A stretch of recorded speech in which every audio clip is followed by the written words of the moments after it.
9 अगस्त यानी विश्व आदिवासी दिवस, एक ऐसा दिन जब दुनिया भर में जल, जंगल और ज़मीन के रक्षकों के अधिकारों की बात होती है, उनकी संस्कृति का जश्न मनाया जाता है। लेकिन छत्तीसगढ़ में, जहां की आबादी लगभग 32% आदिवासी समाज से आता है, इस बार का विश्व आदिवासी दिवस जश्न से ज़्यादा सियासी जंग का मैदान बन गया है। सवाल यह उठ रहा है कि क्या शायद सरकार ने विश्व आदिवासी दिवस को वो तवज्जो नहीं दी जो मिलनी चाहिए थी, या फिर विपक्ष यानी कांग्रेस इसे एक बड़े सियासी हथियार के रूप में इस्तेमाल कर रही है। इसी मुद्दे पर आज छत्तीसगढ़ की राजनीति का पारा 7वें आसमान पर चढ़ गया है। छत्तीसगढ़ कांग्रेस ने इस बार सीधी घेराबंदी की है। निशाना बने हैं बीजेपी के तमाम आदिवासी सांसद, विधायक और मंत्री। कांग्रेस सोशल मीडिया पर एक के बाद एक तीखे पोस्ट सामने आ रही है। पोस्ट में कांग्रेस तीखे सवाल दाग रही है। कांग्रेस का सीधा सवाल है, आदिवासी समाज के नाम पर वोट लिया, सत्ता हासिल की, फिर आज जब समाज के सबसे बड़े दिन की बात आई तो सब के सब मौन क्यों हैं।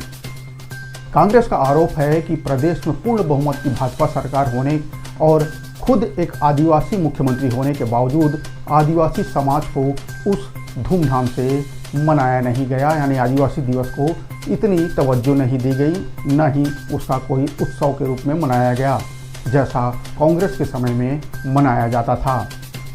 हमला सिर्फ सोशल मीडिया तक सीमित नहीं रहा। प्रदेश के पूर्व मुख्यमंत्री भूपेश बघेल ने सीधे मुख्यमंत्री विष्णुदेव साय और केंद्र सरकार को कटघरे में खड़ा कर दिया है। भूपेश बघेल के बयानों में तंज भी था और तीखे सवाल भी। सुनिए भूपेश बघेल ने इस मामले पर क्या कहा। विश्व आदिवासी दिवस है और दुर्भाग्यजनक बात यह है कि राष्ट्रपति भी आदिवासी महिला है और प्रदेश का मुख्यमंत्री भी आदिवासी है, लेकिन आदिवासियों को, दुनिया भर के आदिवासियों को एक ट्वीट करके धन्यवाद भी नहीं दे पाए। हमारी सरकार थी तो हमने आदिवासी दिवस 9 अगस्त को बहुत धूमधाम से सब मनाते थे और आदिवासी दिवस को सार्वजनिक अवकाश हमने घोषित किया है। अब इसकी हिम्मत नहीं पड़ रही है को अवकाश जो घोषित किए हैं उसको निरस्त कर रही है। इनके मन में तो है जो इतना मुख्यमंत्री के बारे में क्या कहें। पिछले वर्ष में जब पहली बार मुख्यमंत्री बने तो आदिवासी दिवस के दिन वो उनका कार्यक्रम बन गया था, इंडोर स्टेडियम में जाने का प्रोटोकॉल जारी हो गया था, लेकिन कहाँ से अदृश्य ताकते हैं, चाहे वो आरएसएस कार्यालय से हो, चाहे दिल्ली दरबार से, जहाँ से फ़ोन हो, चाहे नागपुर से फ़ोन आया हो, लेकिन वो बना बनाया कार्यक्रम उन्होंने रद्द किया, जबकि यहीं थे। तो ऐसे आदिवासी मुख्यमंत्री हैं, राष्ट्रपति हैं, जो आदिवासी दिवस के दिन बधाई तक नहीं दे पा रहे। 9 अगस्त को पूरी देश दुनिया ने विश्व आदिवासी दिवस मनाया। छत्तीसगढ़ प्रदेश में भारतीय जनता पार्टी के आदिवासी नेता, चुने हुए जनप्रतिनिधि, चुने हुए मंत्री और यहां तक कि देश की राष्ट्रपति अपने आप को आदिवासी मानते हैं और छत्तीसगढ़ के मुख्यमंत्री जो आदिवासी कोटे से मुख्यमंत्री बने, इनका बधाई संदेश बिल्कुल भी नहीं आया। और 2023 के पहले तो यही भारतीय जनता पार्टी के नेता सरकार बनने से पहले आदिवासियों को आदिवासी के दिन बधाई देते थे। तो आज सरकार बनने से क्या हुआ, क्यों बधाई नहीं दे रहे? ये आदिवासी समाज को स्पष्ट रूप से सरकार और उनके भारतीय जनता पार्टी के नेता आदिवासी नेताओं को बताना चाहिए।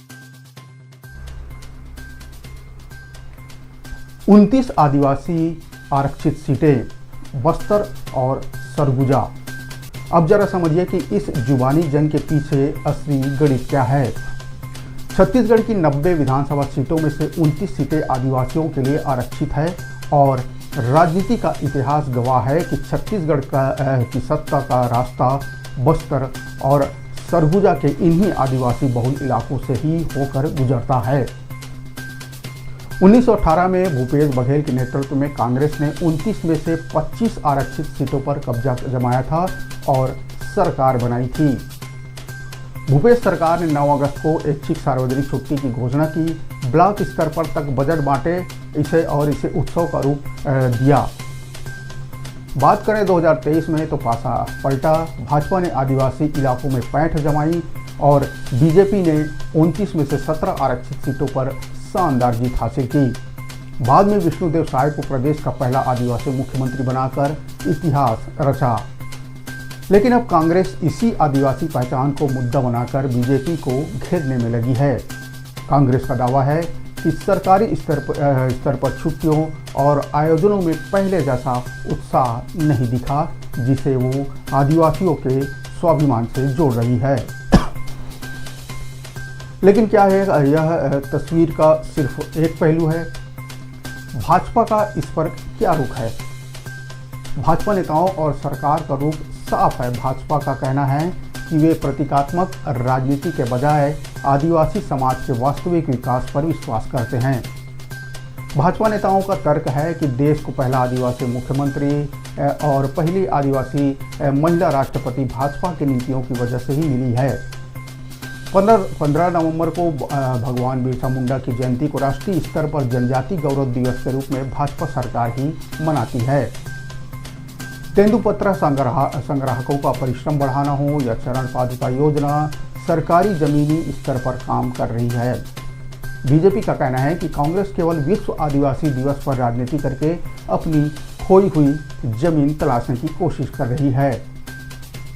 तो सवाल ये उठता है कि क्या विश्व आदिवासी दिवस पर सार्वजनिक छुट्टी और सरकारी आयोजनों का बड़ा होना ही आदिवासी सम्मान का एकमात्र पैमाना है, या फिर आदिवासी समाज का वास्तविक सम्मान उनके जल जंगल जमीन अधिकारों की रक्षा, शिक्षा, स्वास्थ्य और रोजगार से तय होगा?